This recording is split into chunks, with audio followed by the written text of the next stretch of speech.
Abra sua Bíblia, por favor. 1 Samuel capítulo 4, versículo de número 2. Os filisteus se dispuseram em ordem de batalha para sair ao encontro a Israel, estendendo-se a peleja. Israel foi ferido diante dos filisteus, porque feriram na batalha, no campo, uns 4.000 homens. Tornando o povo ao arraial, disseram os anciãos de Israel: por que nos feriu o Senhor hoje diante dos filisteus? Tragamos de Siló a arca do concerto, que venha no meio de nós, para que nos livre da mão dos nossos inimigos. Enviou, pois, o povo a Siló. Trouxeram de lá a arca do concerto do Senhor dos Exércitos, que habita entre os querubins, e os 2 filhos de Eli, Ofni e Finéias, estavam ali com a arca do concerto de Deus. Sucedeu que, vindo a arca do concerto do Senhor arraial, todo Israel jubilou com grande júbilo, até que a terra estremeceu. Versículo 10. Então pelejaram os filisteus a Israel, e foi ferido, e fugiram cada um para a sua tenda. E foi tão grande o estrago, que caíram de Israel 30.000 homens de pé. Versículo 16. E disse aquele homem Eli: eu sou que venho da batalha, porque fugi hoje da batalha. E disse ele: que coisa sucedeu, filho meu? Versículo de número 18. Sucedeu que, fazendo ele menção da arca de Deus, Eli caiu da cadeira para trás, da banda da porta, quebrou o pescoço e morreu, porquanto o homem era velho e pesado, e tinha julgado Israel 40 anos. Versículo 3 do capítulo 5. Levantando-se, porém, de madrugada os de Asdod, no dia seguinte, eis que Dagom estava caído com o rosto em terra diante da arca do Senhor, e tomaram a Dagom e tornaram a pôr no seu lugar. Levantando-se de madrugada, no dia seguinte pela manhã, eis que Dagom jazia com o rosto em terra diante da arca do Senhor, e a cabeça de Dagom e ambas das palmas das suas mãos cortadas sobre o limiar. Somente o tronco ficou a Dagom. Israel está aqui em um confronto com os filisteus, e nesse primeiro confronto de filisteus com israelitas, serão feridos 4.000 homens dentro do campo de batalha. Essa não é a primeira vez que Israel confronta os filisteus. Em outros combates, Israel já teve êxito, mas especificamente esse combate vai ser lembrado como um dia de derrota para Israel. No primeiro confronto, 4.000 israelitas serão feridos, de modo que os anciãos começarão a questionar por que nos feriu o Senhor diante dos filisteus. E os mesmos têm uma ideia de trazerem a arca da aliança que estava em Siló para dentro do arraial, porque eles acreditavam que desta forma eles venceriam a guerra. Essa igreja é uma igreja bíblica e sabe que a arca da aliança, ou a arca do concerto, ou a arca do Senhor, ela representava a presença de Deus. Havia em cima da arca a figura de 2 querubins, porque eram seres angelicais, utilizados desde Gênesis para proteger aquilo que é sagrado. Você vai ver querubins guardando o Éden, você vai ver querubins em cima da arca da aliança, porque representam essa figura de proteção. Dentro da arca da aliança havia a vara de Arão que havia florescido, o maná dentro do vaso de ouro, do milagre que Deus fez dentro do Egito, no deserto, e também havia os 10 mandamentos, ou parte da Torá que Deus havia revelado a Moisés. A arca simbolizava a presença de Deus. Então, onde estava a arca da aliança, a presença de Deus também estava. De modo que não era qualquer um que poderia tocar na arca, pessoas específicas, com funções específicas, tocavam para transicionar a arca de um lado para o outro. como sacerdotes e figuras sacerdotais que tinham a autoridade para conduzir a arca. Os anciãos têm a ideia de trazerem a arca para dentro do arraial, porque dessa vez eles acham que venceriam aquele combate. E é isso que vai acontecer. Eles pegam a arca, levam a arca para dentro do arraial, e quando a arca chega, todo Israel começa a fazer barulho, entra em júbilo. Quem transiciona a arca de Siló para dentro do arraial eram dois homens que você precisa gravar esses nomes: Ofni e Finéias. Esses homens vão carregar a arca de Siló e levar para dentro do arraial do povo de Israel. Quem são esses homens que levam a arca? Eles são filhos do sacerdote Eli. Dois homens que não tinham compromisso com Deus, dois homens que se prostituíam na frente do templo, dois homens que comiam da gordura dos animais, que eram específicas à adoração ao Deus de Israel, ou seja, dois homens que não têm um pingo de temor, profanam aquilo que é sagrado, e serão esses homens mesmos que conduzirão a arca de Siló para dentro do arraial de Israel. Quando a arca chega, todos os israelitas começam a fazer barulho, de modo que o júbilo vai ser tão intenso que a terra, a redondeza ao redor vai estremecer. E os filisteus, do outro lado do arraial, vão ouvir o barulho de júbilo dos israelitas, de modo que desejam intensamente irem para um combate contra os israelitas, porque eles acreditavam que, com a presença de Deus no meio do povo, certamente eles poderiam perder essa batalha. O próprio texto mostra que os filisteus ouviam falar da história do povo de Israel, que foi livre dos egípcios através das pragas, do mar que Deus abriu e fechou sobre os egípcios. Então essas histórias ficaram marcadas no povo de Israel e foi compartilhada entre os seus inimigos. Os filisteus se levantam, vão para o arraial, e quando a gente acha que Israel vai vencer esse confronto, porque a arca da aliança estava no meio do arraial, acontece algo pior. Versículo 10 do capítulo 4, o estrago foi tão grande que caíram de Israel 30.000 homens de pé. No primeiro confronto, 4.000 se ferem. No segundo confronto, 30.000 israelitas morrem. O homem da tribo de Benjamim vai fugir dessa batalha e vai até o sacerdote Eli para contar o que havia acontecido. Ele já estava velho, não enxergava muito bem. Sentado sobre uma cadeira, esse homem chega até Eli e diz que os dois filhos dele foram mortos de uma só vez no campo de batalha. Segundo, a arca da aliança foi roubada pelos filisteus. Quem conhece a história sabe que Eli já estava de alguma forma esperando a morte dos filhos. No capítulo 3 de Samuel, Deus usou o profeta, falando que pela ausência da autoridade e da vara do pai, o Senhor visitaria a maldade dos filhos, Ofni e Finéias. Quando Eli recebe a notícia dos filhos mortos, ele fica na mesma posição, sentado na cadeira. Mas o texto diz que quando é feito menção que a arca da aliança foi roubada, ou seja, a presença de Deus foi tirada do arraial, ele cai da cadeira, vira o pescoço e morre.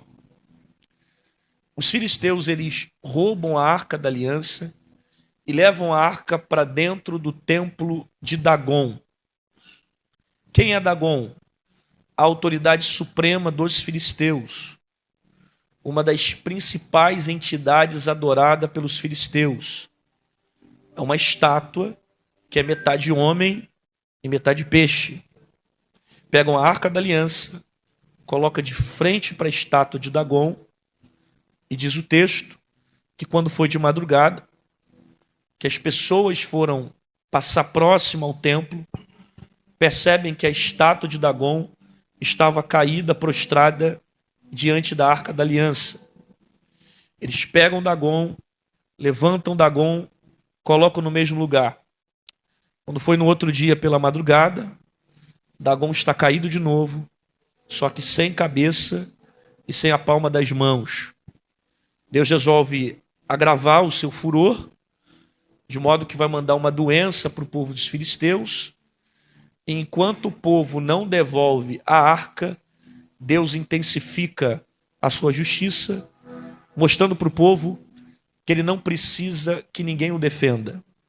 Que quando ele mesmo quer agir, ele mesmo se manifesta, de modo que os filisteus precisaram devolver a Arca da Aliança com ouro, com prata e com muitas especiarias, para que assim percebessem que o Deus de Israel era um Deus todo-poderoso. Isso que eu acabei de falar para você é um pequeno resumo do texto que está inserido no contexto, no capítulo de número 4, a partir do verso 1 de 1 Samuel, e existem algumas aplicações que são pertinentes para essa noite. Quantos querem ouvir, digam glória a Deus. A primeira está aqui, quando o texto diz que no primeiro confronto, Israel foi ferido diante dos filisteus. A expressão que a Bíblia usa é: Israel foi ferido. Porque Deus prefere te ferir do que te perder. Deus prefere te ferir do que perder você dele. Deus prefere te ferir do que perder a sua alma. Então, às vezes, Deus permite sequelas. Deus permite feridas. Deus permite a casa quebrar. O filho sair de casa. Problema no casamento. Problema com o pai. Problema emocional. Não porque ele quer ter o mal, mas porque ele quer que você desperte. Para que você acorde e entenda que o mais importante na sua vida é a sua salvação. Então, às vezes, você vai perder carro. Às vezes, você vai perder namorado. Às vezes, Deus vai permitir você perder dinheiro. Mas você não vai perder a sua salvação. Porque Deus te fere, mas não te perde. Acontece o primeiro combate. Os israelitas são feridos, de modo que os anciãos vão questionar o porquê daquela derrota. A expressão é: por que nos feriu o Senhor diante dos filisteus? E a questão é: se eles não têm a resposta para esse questionamento, por que eles entram no combate? Se eles não têm a resposta para essa pergunta, por que eles entram em guerra? Se Deus não te der a direção, fique parado. Se Deus não mandar você fazer, fique parado. Se Deus não mandar você sair, fique parado. É melhor você parado na direção do que se movimentando fora do propósito de Deus. Se Deus não disse para você sair, não saia. Se Deus não disse para você ir embora, não vá. Não entre em guerras fora da direção de Deus. O problema é que às vezes nós fazemos escolhas erradas e culpamos a Deus as nossas decisões. E Deus não tem culpa com coisas que Ele não se responsabiliza. Deus não tem culpa das suas precipitações. Deus não tem culpa das suas decisões erradas. Deus não mandou você fazer. Deus não mandou você casar. Deus não mandou você sair daquela casa. Deus não mandou vender o carro. Deus não mandou você fazer isso com seu filho. E depois que a casa quebra, a gente tenta atribuir a Deus aquilo que é responsabilidade nossa. Por isso, se eu não tenho convicção do que fazer, é melhor ficar parado. É melhor parado no propósito de Deus do que em movimento com a vida toda arrebentada pelo diabo. Eles questionam, por que que o Senhor nos feriu? Vamos fazer o seguinte, vamos em Siló, pegamos a arca e levamos a arca para dentro do arraial. 2 homens vão transicionar a arca da aliança de Siló para o arraial de Israel. Quem são esses homens? Ofni e Finéias. 2 homens que não têm compromisso com Deus, que estão de frente para a batalha. 2 homens que se prostituem na frente do templo, que comem da gordura dos animais, que deveria ser específico à adoração ao Deus de Israel. 2 homens que não têm temor. 2 homens que perderam os princípios. 2 homens que estão em rebeldia. E Deus estava doido para matar esses homens. 2 homens que estão fora do propósito. E são esses homens que vão carregar a arca do concerto. 2 homens sem compromisso com Deus e de frente para a batalha. Cuidado com quem você faz aliança. Tem gente perdendo guerra porque está fazendo aliança com gente errada.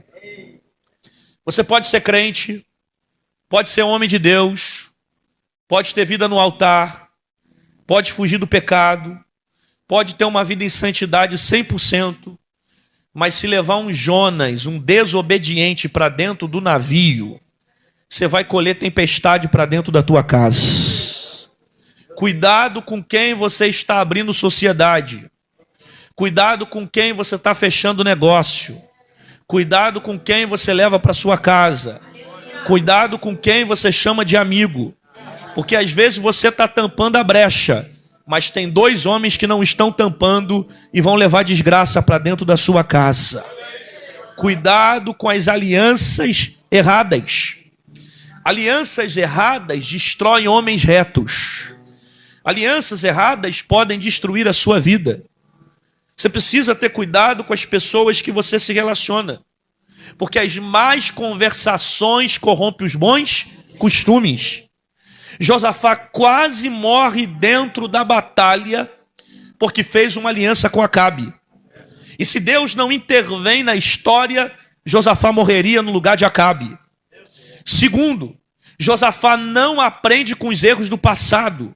E ele vai fazer uma aliança com o filho de Acabe. Deus vai ter que descer de novo, usar profeta para Josafá e dizer, fui eu que quebrei o navio, para que você não continuasse com aliança com esse homem. Às vezes Deus vai quebrar o navio, Deus vai quebrar a casa, Deus vai quebrar o carro, mas é melhor Deus quebrar o navio do que quebrar você. O que eles fazem? Eles vão conduzir a arca do concerto. Olha que nome interessante, Arca do Concerto. 2 homens com a vida desconcertada, que carregam a arca do concerto. 2 homens com a vida fora do propósito, que carregam a arca do concerto. A arca, o nome dela é concerto, mas a vida deles está desconcertada. Eles levam aquilo que eles não vivem. Eles carregam aquilo que eles não têm autoridade para carregar. A arca é de conserto, mas a vida está descarregada, está desconcertada. É uma vida fora do propósito de Deus. E olha para cá. Sabe o que eu acho interessante? É que a arca simbolizava a presença de Deus. Vem comigo. A arca simbolizava a presença de Deus.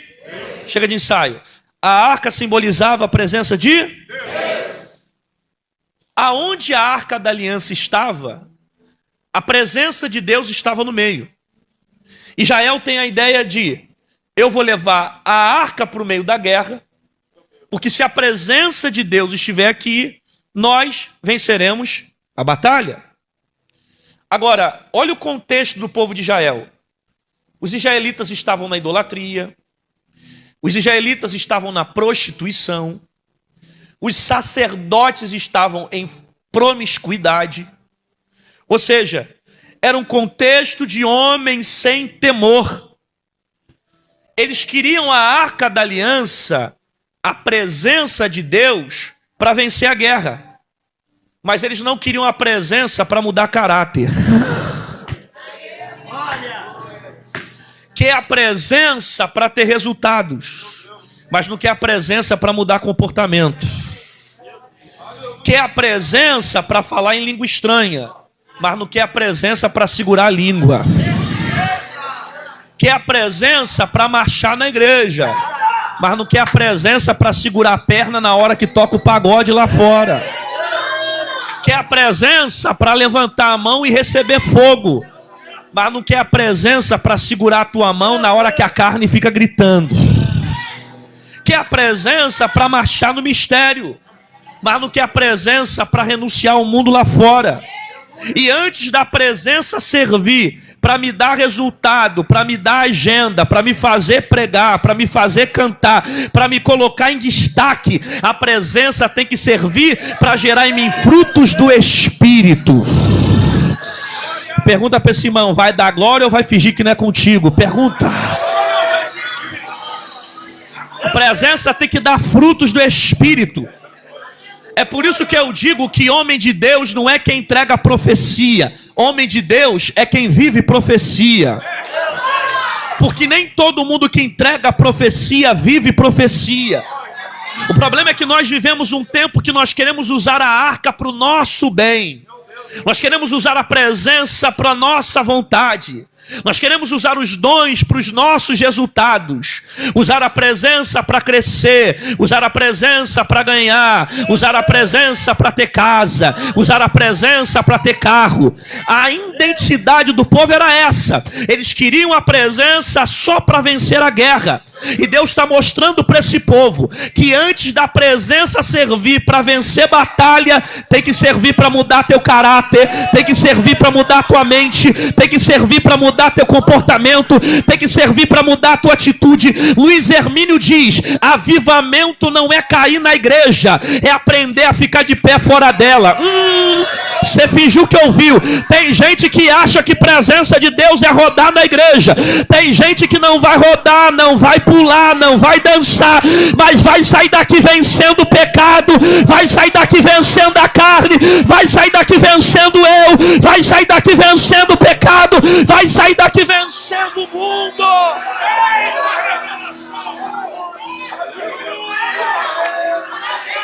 Porque o propósito da presença não é mudar o que está fora, mas sim mudar o que está.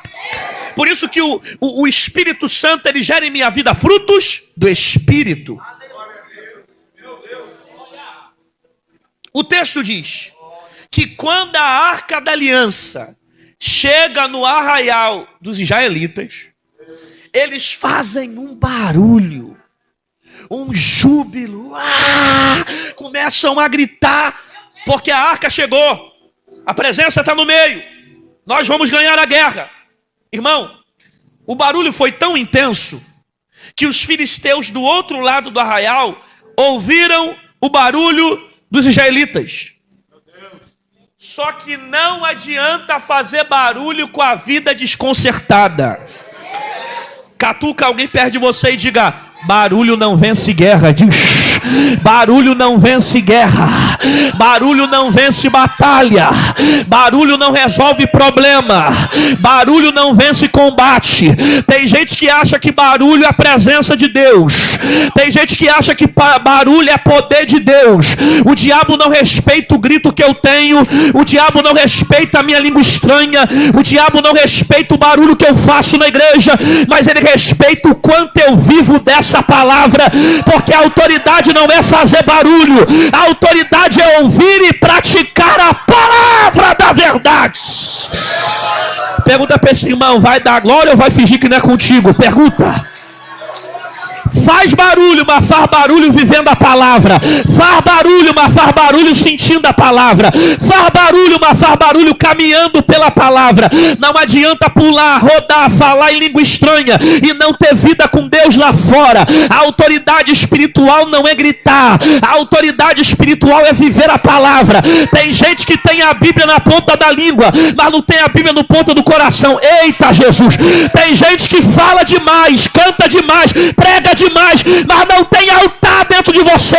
Olha para cá, Deus não te chamou para ter uma vida de púlpito. Sabe o que é púlpito? Púlpito é aquilo que eu revelo na frente dos outros. Púlpito é uma performance. Deus não tem compromisso com performance. Deus tem compromisso com altar. Deus tem compromisso com bastidores. Aquilo que eu sou quando ninguém me vê.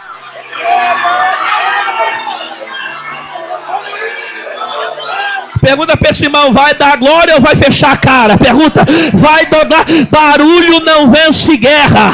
Barulho não vence batalha. Tem gente que grita e está perdendo guerra. Faz barulho, está perdendo a batalha. Vem para o culto toda semana e está perdendo guerra. Canta na igreja, canta segunda, canta terça, canta quarta, canta quinta. Está cantando direto. Mas a pergunta para você é, você está cantando também dentro de casa? Você está levando uma vida de oração dentro de casa?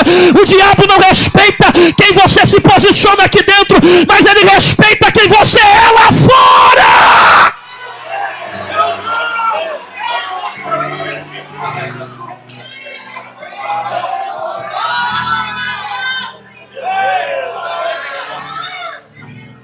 Você precisa ter uma sensibilidade ao ler esse texto, porque senão a gente interpreta o texto de uma forma errada. O texto diz que os filisteus vão para o confronto. Por causa do barulho que ouviram, eles intensificaram a marcha. Foram para cima de Israel. E quando a gente acha que o povo de Israel vai vencer a batalha, porque a Arca da Aliança está no meio do arraial, o texto diz que caíram de Israel 30.000 homens de pé. Você precisa entender o texto. Primeiro, compreender que a vontade de Deus não era que o povo de Israel morresse. Deus não queria que esses homens morressem dentro da batalha. Só que eu preciso entender duas coisas. Primeiro, dois homens que estão de frente para a guerra, que não têm compromisso com Deus e que estão debaixo da ira de Deus. Deus já tinha falado em Samuel, 1 Samuel capítulo 3, que ia matar os filhos de Eli. E queria trazer justiça, porque a maldade desses homens não estava agradando a Deus. Aí o povo traz a arca, acha que vai vencer a guerra, e no segundo confronto morrem 30.000 israelitas. Olhe para cá. O texto diz que o estrago vai ser maior. Você precisa aprender a ler os sinais, porque Deus não começou matando o povo. O capítulo 4 do versículo 2 diz que 4.000 homens se feriram. Deus fere. E a ferida é um sinal dizendo, ó, desperta, porque tem algo pior vindo por aí. Só que alguém está insistindo em fazer coisas que não tem direção de Deus. Insistem na decisão. E o que acontece? Morrem 30.000 homens. Guarde isso. Quando você não perceber os sinais, o segundo estrago vai ser maior. Eu vou repetir essa frase. Quando você não perceber os sinais, o segundo estrago vai ser maior. Cuidado você achar dizendo, não, se eu casar vai melhorar. Se está ruim no primeiro sinal, não casa. Deus está te dando sinais. Não, quem sabe vai dar certo, quem sabe vai melhorar. Deus está te dando sinais. Você já viu a casa quebrar, você já viu o carro dar errado, você já viu problema na empresa, você já viu fulano te trair, você já viu fulano roubar dinheiro, você já viu fulano mau caráter. Deus está te mostrando que Ele não quer o pior para você, só que você não acorda. E Deus te trouxe aqui para te dizer, acorda que ainda dá tempo, porque se você não acordar, o segundo estrago é maior. Quando você não percebe os sinais, o segundo estrago é maior. O homem da tribo de Benjamim vai fugir. E ele foge para falar com o sacerdote Eli, para contar a história que os filhos haviam morrido e a arca havia sido roubada. E é interessante que ele só sobreviveu porque ele fugiu. Se ele não foge, ele morre. Tem confrontos que você precisa fugir. Catuque alguém perto de você e diga: fuja para sobreviver. Diz: fuja para sobreviver. Tem confrontos que você tem que recuar. Tem confrontos que você tem que fugir. Nem toda guerra você tem que lutar. Deus não te chamou para ser Thor. Deus não te chamou para ser super-homem. Deus não te chamou para lutar toda a batalha. Tem batalha que tem estratégia. É igual Davi se esconde próximo às folhas.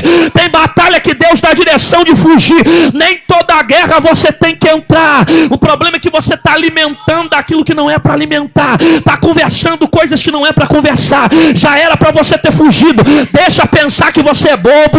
Deixa pensar que você é otário. Deixa falar mal de você. Pega a tua malinha, sai de fininho, fuja para tentar sobreviver. É por isso que eu gosto da mulher de Potifar. É por isso que eu gosto de José na história da mulher de Potifar. Porque quando ele percebeu que aquela guerra ele ia perder, o texto diz que ele fugiu. O texto diz que ele fugiu. Porque se José fica batendo papo com uma mulher bonita, de autoridade, ele ia cair. Mas por que ele foge? Porque ele sabe que se ele ficar, ele cai. O problema é que tem gente conversando com a mulher de Potifar. Tá batendo papo com serpente no jardim. Tá deitando a cabeça no colo de Dalila. Tá contando história para Jezabel. Tá batendo papo com Golias. Meu filho, gigante não se conversa. Pega a pedra, taca na cabeça dele, ou mexe o pé e corre!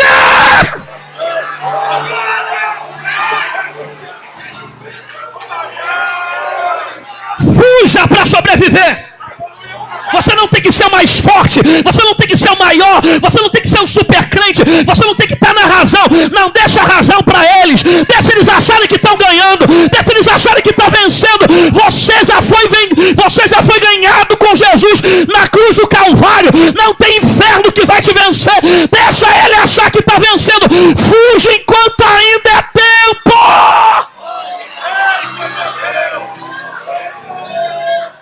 Fuja.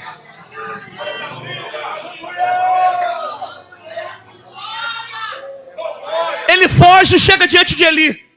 Quando ele está diante do sacerdote, ele chega dizendo: Eli, eu tenho uma péssima notícia.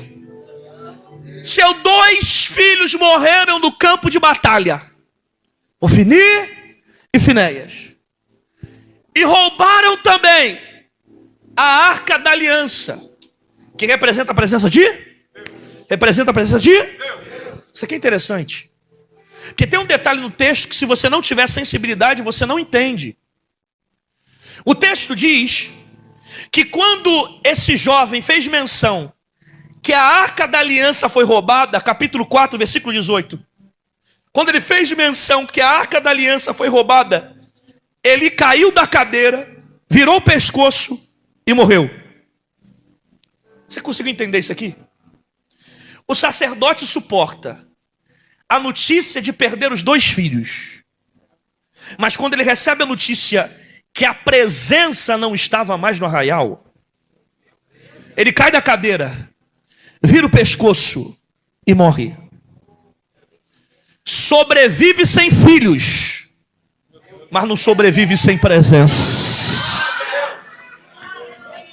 É difícil perder um filho. Eu nunca perdi, mas eu tenho filho, eu imagino que seja muito difícil. É difícil perder 2 filhos de uma vez ainda.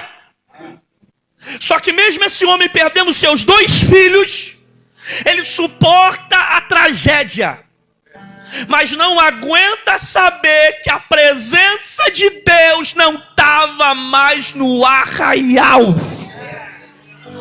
Você consegue perder carro, você consegue viver sem filho, você consegue viver sem namorado, você consegue viver sem família, você consegue viver sem dinheiro, mas se faltar presença, você não tem estrutura para estar de pé. Quem é que vai te consolar quando você chora? Quem é que vai te abraçar quando você está querendo gritar? Quem é que vai te ajudar no meio do teu pranto? Se não tiver presença, você não aguenta. Davi escreveu um dos salmos mais lindos, Salmo 51, quando o pecado dele foi confrontado, ele disse: Deus, se quiser arranca de mim o trono, pode tirar a coroa de mim, mas não aparta de mim o teu Espírito. Não tira de mim a presença, porque de nada adianta ter trono e não ter glória.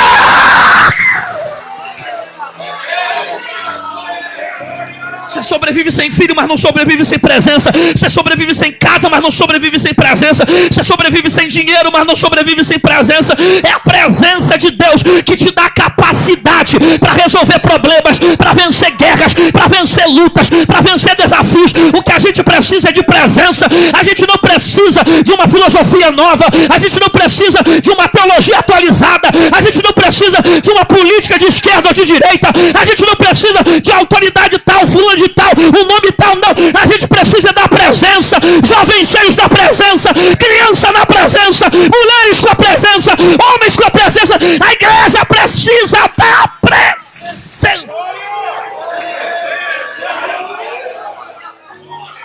Quando ele ouve a notícia que a arca da aliança foi roubada, o texto diz que ele caiu da cadeira. Grita comigo, diga cadeira. Cadeira. Ficou bom, mas gosto que repita. 1, 2, 3, vai. Mais ou menos. 1, 2, 3, vai. Cadeira. Porque não adianta ter cadeira e não ter presença. Catuca alguém perto de você e diga: tem que ter presença. Diz: não adianta estar sentado na cadeira e não ter presença. Não adianta ter cadeira e não ter glória. Não adianta ter cadeira e não ter fogo. Não adianta ter cadeira e não ter presença. Não adianta ter título e não ter presença. Não adianta ter anel de teologia e não ter presença. Não adianta cantar bem sem presença, pregar bem sem presença, tocar bem sem presença, roubar a igreja toda, mas não ter presença. O que vale a pena é a presença de Deus.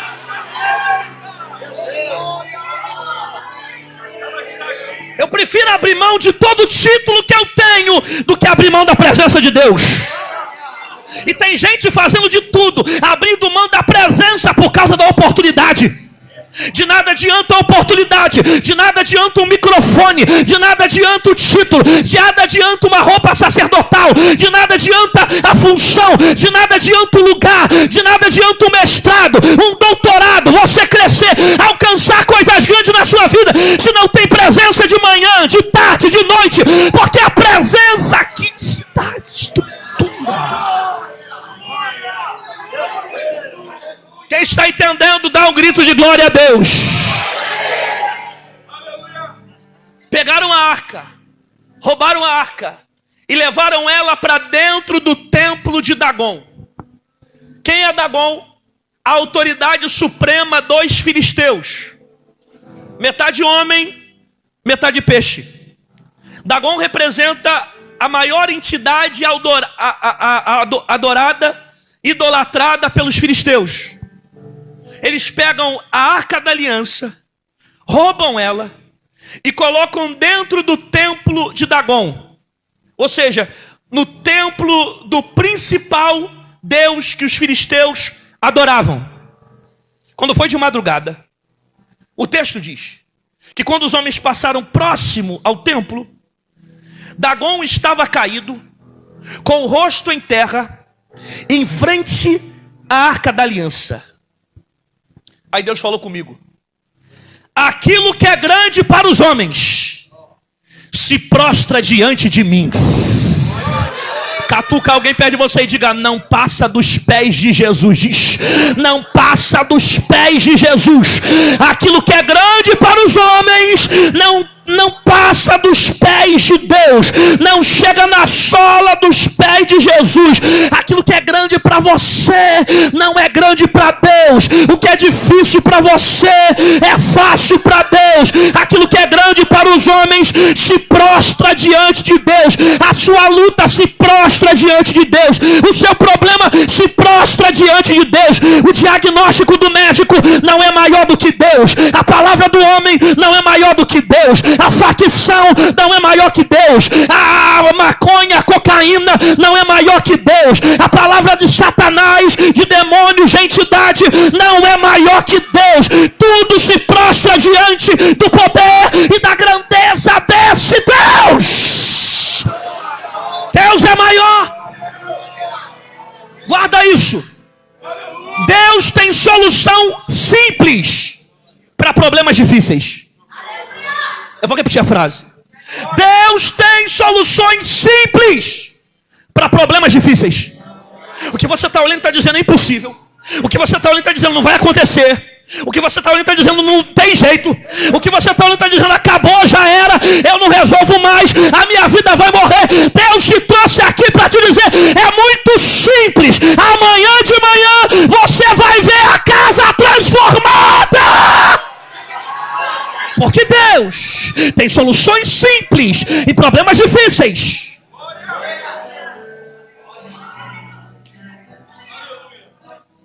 Deus mostrando para os filisteus que aquilo que é grande para eles tem que se prostrar diante dele. Porque quando o mais valente que o valente chega na casa, os outros têm que se prostrarem. Os homens passam no templo, percebem Dagon caído, pegam Dagon, levantam Dagon. Quando foi no outro dia, pela madrugada, o texto diz que Dagon caiu de novo. O texto diz que Dagon caiu. Por quê? Não importa quantas vezes se levanta, ele sempre cai. Catuca alguém perto de você, diga, ele sempre cai. Diz, ele sempre cai. Não importa quantas vezes ele te ataque, não importa quantas vezes ele se levante, não importa quantas palavras ele possa proferir contra a tua vida, não importa se vem de cima, se vem de baixo, se vem de lado, se vem do outro, se vem com pistola, se vem com fuzil, se vem de metralhadora, ele sempre cai. Na tua frente está o general de guerra. Eles podem vir com armas, com cavalos, nós iremos no nome do Senhor. Pegue na mão de alguém que está perto de você, balança ele, dá um tapa, um chute, faz alguma coisa, diga para ele assim, diga, ei, diga, não importa quantas vezes Satanás se levanta, ele levanta para cair. Quem pega dá glória, quem dá glória pega, dá glória quem tem manda glória. Se é para fazer barulho, faz com vontade. Se é para aplaudir, aplauda com vontade. Você não está aplaudindo pregador nem pastor de igreja, você está adorando quem merece a glória. Enquanto a igreja faz barulho, tem cadeia sendo quebrada. Enquanto a igreja faz barulho, Dagon está caindo de novo. Enquanto a igreja faz barulho, o diabo está perdendo a guerra. Enquanto a igreja faz barulho, a pombagira está perdendo a batalha. Enquanto a igreja faz barulho, trancar a rua não vai trancar mais rua nenhuma. Zé Pilintra já foi embora, Maria Padilha já meteu o pé, vai cair de novo.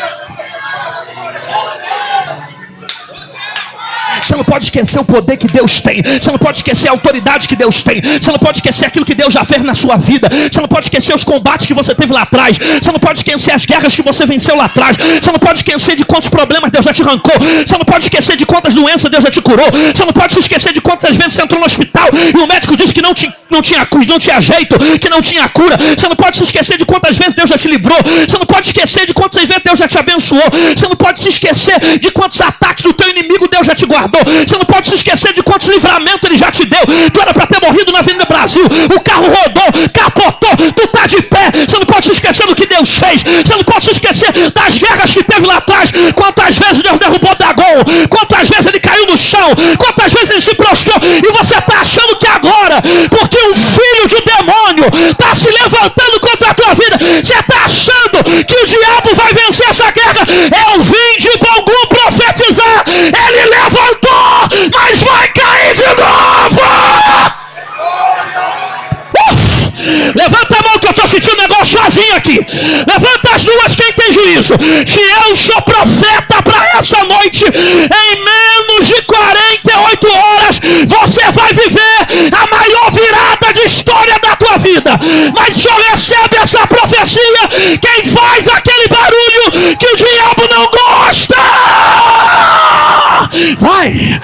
vai, vai, vai, vai, vai, vai, vai, vai, vai, vai, vai, vai, vai, vai, vai, vai. Só dá glória quem tem glória.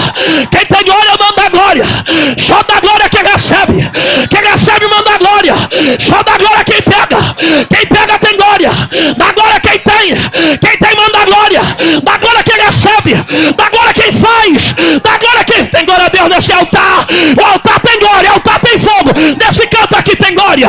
Tem glória a Deus aqui. Aqui tem glória. Nesse meio aqui tem glória. Tem glória a Deus aí na galeria.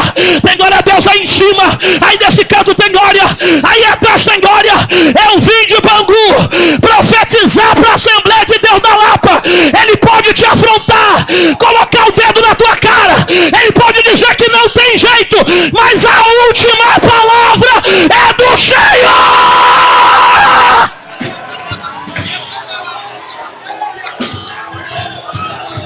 Da calama. Epopapacapatapa. Epapaparabassa. Epomacomanda saia da catauaçé. Epobia daia canto nobedeia daia saca. Epopopocomidanchac.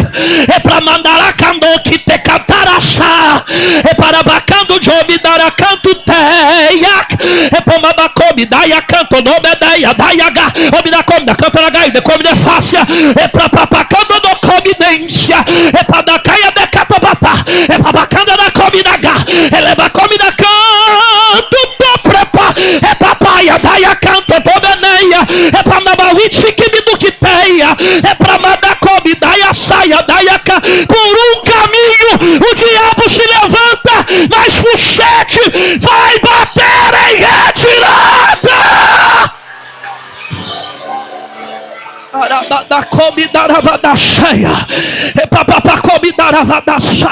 Parece que ele vai vencer, mas não vai. Parece que ele vai ganhar, mas não vai. Venceu o primeiro confronto, ele está achando que está no controle. Venceu o segundo confronto, ele está achando que está no controle. Você não tem que desistir da guerra, porque você está sentindo que o inimigo está prevalecendo. Não é porque ele está se levantando que ele vai vencer na tua casa. Não é porque está atacando o teu filho que Deus vai permitir a história acabar assim. Não é porque você perdeu algumas batalhas que você vai desistir da guerra. Não, não, não. Quem está na frente é o general. Ele vai levantar a espada. Pega na mão de alguém que está perto de você. Diga para ele assim: é hoje. Não, desse jeito é nunca. Diga: é hoje que você vai ver o milagre acontecer. Diga: igual no passado, Deus vai fazer de novo. Diga: Satanás não tem o controle. Ele levantou, mas vai cair de novo. A última palavra no meio do Filisteu, a última palavra no meio de Dagon, a última palavra no meio de Mamon, a última palavra de Jebuseu, Cananeu, a última palavra de Satanás, a última palavra de Preto Velho, a última palavra de Tranca-Rua, a última palavra de Zé Pilintra, a última palavra de Pombagira, a última palavra de entidade, a última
não importa quantas vezes ele se levante, ele sempre cai. Não importa quantas vezes ele te ataque, ele sempre cai. Não importa quantas vezes ele se levante, ele sempre cai. Não importa quantas vezes ele te ataque, ele sempre cai.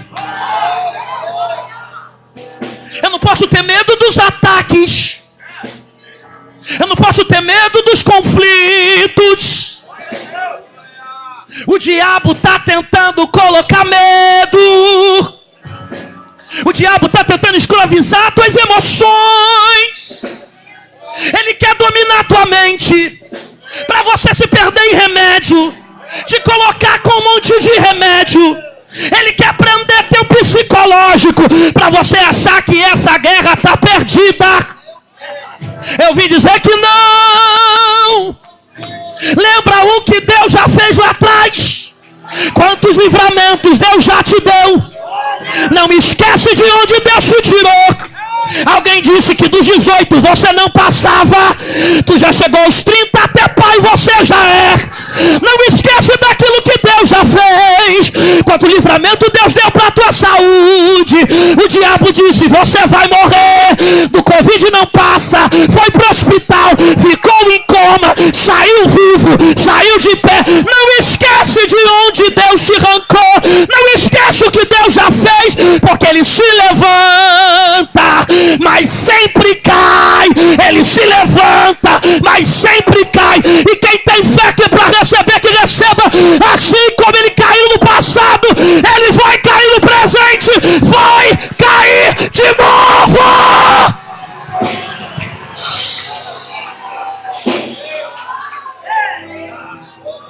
Só quem está recebendo, dá um pulo da cadeira e dá glória a Deus. Aí vai. Senta. Senta.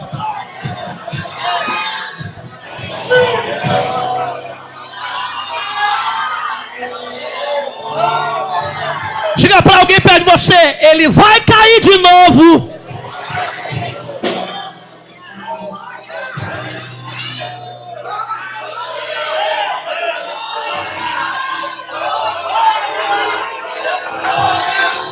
Erguei John Malvagawassa.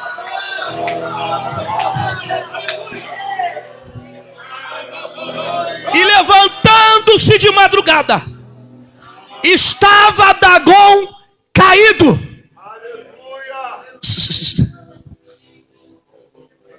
Enquanto você dorme, Deus vai derrubar Dagon de madrugada. Não, essa palavra é profética para hoje. Eu vou repetir. Enquanto você dorme essa noite, Deus vai derrubar Dagon de madrugada.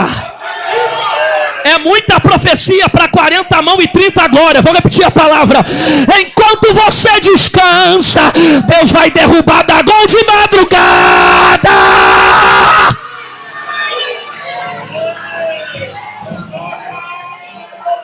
Você levantar amanhã, você vai ver o resultado do processo que aconteceu de madrugada. E vou dizer uma coisa para você. Não se espante se nessa madrugada você vê vulto. Não se espante se de repente ouvir barulho. Tá tudo parado, cair as coisas no teu telhado. E vou dizer uma coisa para você. Não é diabo que vai se levantar. Porque Deus não vai permitir o diabo tocar nem na telha da tua casa. Pastor, que barulho é esse? É anjo descendo com espada, cortando a cabeça de Deus. É barulho de anjo descendo na terra, derrubando o galo Dagon, arrancando a cabeça, tirando a mão. Quando eles levantam de madrugada, eles veem Dagon caído, prostrado de novo. Só que dessa vez sem cabeça e sem a palma da mão. A estátua sem cabeça não vê. A estátua sem cabeça não fala. A estátua sem cabeça não ouve. A estátua sem mão não pega. Repita comigo: não toca, não fala, não vê. Mais forte, diga: não toca, não fala, não vê. Agora, para deixar o diabo surdo, se é que ele pode ficar: não toca, não fala, não vê. Quem falava mal de você não vai falar mais. Quem via inveja em você não vai ter mais. Quem tinha inveja contra a tua casa não tem mais. E quem tocava na tua vida ou da tua família não toca mais. Não toca, não fala, não vê.